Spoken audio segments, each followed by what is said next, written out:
Kid us were a problem. Wait till you see Dr. Dan Brubaker's work.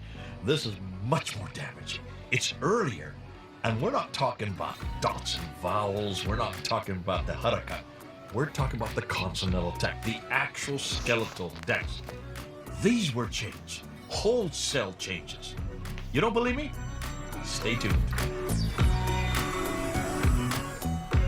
Brubaker, then this is the time for you to get an exposure to who he is, and at least a very simple book that he published, part of his dissertation, and that small book created so much damage you wouldn't even believe it. This is the book right here, and the book, as you can see, the title is called Corrections in Early Quran Manuscripts. The word correction alone should alarm anyone who believes in the perfect preservation of the Quran. With that in mind, let's turn our attention to Dr. First to do this, he was the first to go in the world. He actually went to all of these different cities. He went to every one of these manuscripts. He physically touched almost all of them and opened page by page and took pictures of these consonantal script, looking for any changes between them, any changes with this text, with the consonantal text that we see in the house, the standard book that we use today.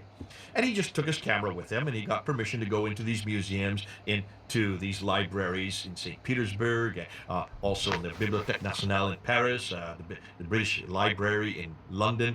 He went down to the Husseini Library, the Husseini manuscript, which is there in Cairo. And of course, the most famous and probably the most exciting one is the one in Sana'a in Yemen, and then of course in Samarkand in Uzbekistan. So he just actually physically went, which is what everybody should do, which is what Muslims should have done, but hadn't done. And that's why he decided to do this. Let's see what we're talking about. So there you can see the book on the right. There's Dan Brubaker. He found 800 by 2014. He's now up to 4,000 of these changes. 4,000 what?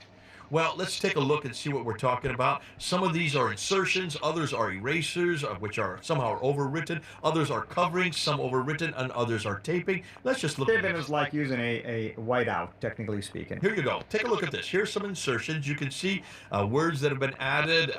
Sabah, you can see right there in the middle one has been added above the line. You can see it doesn't belong. And not only that, people can see it's added, and it's different style of writing. Yeah, so it's a post-production edition. Right. This is a definite edition that's added to the text. In every case, as we're going to find it, whenever they add a word like this, they are adding it so that it fits now this standard text, that 1924 Huff's text that we're using. Now here's erasers. Erasers are interesting because you can see this is a censorship. They're erasing something that was there. They don't want you to see it. These are letters. In some cases, you'll see they remove entire words. We'll get to that, some examples of that. He also found where they've erased and they overwrote on top of it. There you can see on the left. There you can see the erasing is not really done that well. And they use red color. It's very clear. That's one in the middle. And the one on the right, you can see the whole word's still there, and they replace it with just 3 letters. An entire word of 7 letters. Stretch the whole word. It has been stretched so it would accommodate the space that was left behind.